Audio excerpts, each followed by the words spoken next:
सबसे आगे, सबसे तेज।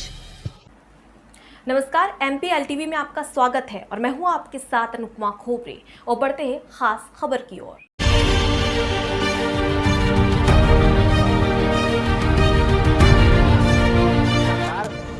कमीशन देने वाले लोगों को उनको खाद बेचने का अधिकार स्थिति है। ये इस सरकार की स्थिति है। ये मेरा कहाँ से माल कहाँ जा रहा था? ये वाहन चालक द्वारा बताया गया है कि ये कुशलगढ़ से कत्ती गाँव धार की ओर जा रहा है। कितनी अनुमानित बोरी होगी इसमें? वाहन चालक द्वारा बताया गया है कि वाहन चालक से उसके द्वारा बताया गया कि ये माल वो कुशलगढ़ से राजस्थान में जो आता है वहाँ से लेके आ रहा है।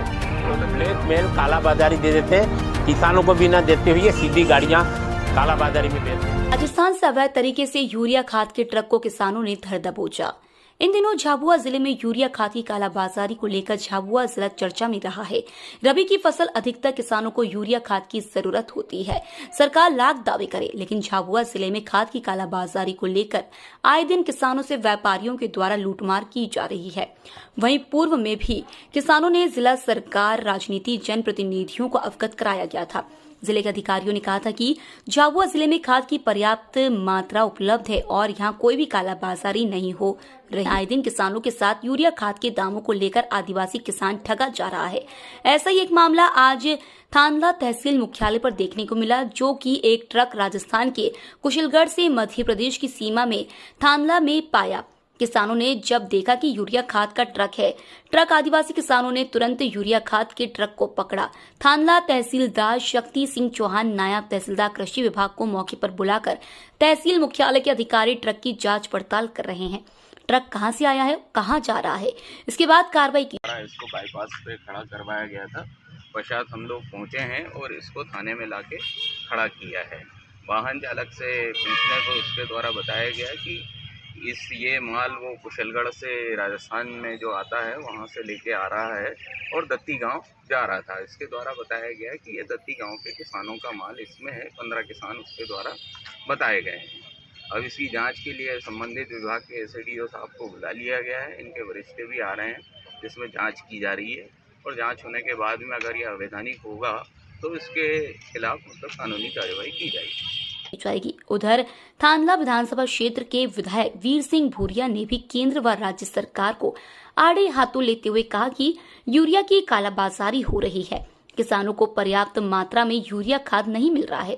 जो खाद मिल रहा है व्यापारियों के द्वारा 400 और 450 रुपए की कीमत में मिल रहा है। वैसे सरकारी रेट 270 रुपए के आसपास है। समझ से परे है कि झाबुआ जिले में आदिवासी गरीब किसान कब तक व्यापारियों से ठगवाएगा। सरकारी संस्थाओं में खाद भी नहीं मिल रहा है, के पास भी समस्या लेकर आ रहे हैं लोग। क्या है पूरी बात? वर्तमान में खाद बीज को लेकर के हजारों लोग घूम रहे खाद को लेकर, और वर्तमान सरकार देश और प्रदेश की भारतीय जनता पार्टी की सरकार है, उसका उल्टा कानून क्या है कि सहकारी संस्थाएं किसानों की संस्थाएं, ये किसान भाइयों को खाद बीज सारी व्यवस्था, कंट्रोल की दुकानें सब संचालित करने के लिए सहकारी संस्थाएं, और सहकारी संस्था के पास खाद बेचने का अधिकार सरकार ने कमीशनबाजी वाले एजेंटों को सुपुर्द कर दिया, उनको दे दिया। और किसान लोग जिनका खाता और खातेदार है वो बोरी ढूंढता फिरता और वहाँ लेने जाता है, और अन्य जितने किसान भाई है नगद पैसे लेकर के हफ्ता रहे, घूम रहे, परेशान है, और वो एजेंट लोग ब्लैकमेल करके कालाबाजारी से खाद बेच रहे हैं। स्थिति है मध्य प्रदेश सरकार की। ये पूरे प्रदेश में आज ये खाद को लेकर के सहकारी संस्थाओं का सारा अधिकार छीन लिया, और एजेंट जो कमीशनबाजी ऐसे एजेंटों को दे करके सरकार काम करवा रही। ये स्थिति है, जबकि सहकारी संस्था के कर्मचारी वो अपना धंधा चलाए, खाद बेचे, बीज बेचे, और ये कंट्रोल की दुकानें चलाते हैं और पैसा लेन देन करते हैं। उसके कमीशन में सहकारी संस्था के कर्मचारियों को उसका रोज़गार मिलता है, उसका वेतन मिलता है, जबकि उसको लेकर के उल्टा काम किया है ये सरकार इस तरीके की है। ये स्थिति है, इसलिए ये हज़ारों लोग मेरे पास आ रहे, घूम रहे। मैं इनको ये समझाई दे रहा हूँ कि वर्तमान सरकार कमीशन देने वाले लोगों को उनको खाद बेचने का अधिकार दे दिया। वो ब्लैकमेल कालाबाजारी दे देते हैं, किसानों को भी ना देते हुए सीधी गाड़ियाँ कालाबाजारी में बेच रहे हैं। ये स्थिति है, ये इस सरकार की स्थिति है, ये मेरा कहने का है। धन्यवाद। सरकार दावे कर रही है कि किसानों को खेती का लाभ का धंधा बनाएंगे। आखिर अब ये कैसे मुमकिन है? व्यक्तियों द्वारा उस वाहन को वहां से जहां से परिवहन किया जा रहा था वहां से पकड़ के थाना परिसर में खड़ा किया गया है। जिला कार्यालय से प्राप्त निर्देश के परिपालन में मेरे द्वारा यहाँ पुलिस थाना थांदला परिसर में आया, तब वो ट्रक यहाँ पे खड़ा पाया गया था। तो उस ट्रक में जब देखा गया तो उसमें रासायनिक यूरिया का भंडारण किया जा रहा था, जिसको आगामी कार्रवाई अभी की जा रही है। प्रारंभिक तौर पे विभागीय जो कार्रवाई होती है वो की जाकर अभी थाना प्रभारी थांदला को आवेदन प्रस्तुत किया जा रहा है।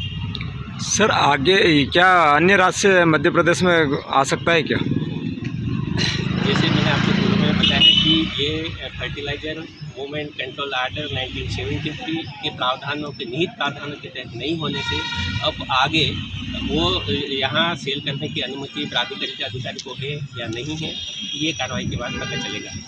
सर कहाँ से माल कहाँ जा रहा था? ये वाहन चालक द्वारा बताया गया है कि ये कुशलगढ़ से कत्तीगांव धार की ओर जा रहा था। ये वाहन चालक द्वारा बताया गया। उस संबंधी कोई भी साक्ष्य प्रस्तुत नहीं किए गए। सर कितनी अनुमानित बोरी होगी इसमें? वाहन चालक द्वारा बताया गया कि उसमें 300 बोरी है। चूँकि मैंने आपको पहले ही कहा है कि उसमें कोई अधिकृत साक्ष्य प्रस्तुत नहीं किए गए। सर क्या कार्रवाई के अंतर्गत राजसात होने की कार्रवाई हो सकती है? कार्रवाई मैंने आपको कहा ना, आवेदन जो विभागीय कार्रवाई जो होती है वो की जाकर थाना प्रभारी को आवेदन दिए जा रहे हैं। इसके बाद आगामी कार्रवाई सर आगामी कार्रवाई कब तक होगी? ये मैं नहीं बता सकता, क्योंकि मैंने आपको कहा ना विभागीय कार्रवाई विभाग द्वारा कर दी गई है। अभी आगामी कार्रवाई के लिए आवेदन थाना प्रभारी को प्रस्तुत। MPL TV न्यूज के लिए झाबुआ से संवाददाता दीपेश प्रजापति की रिपोर्ट।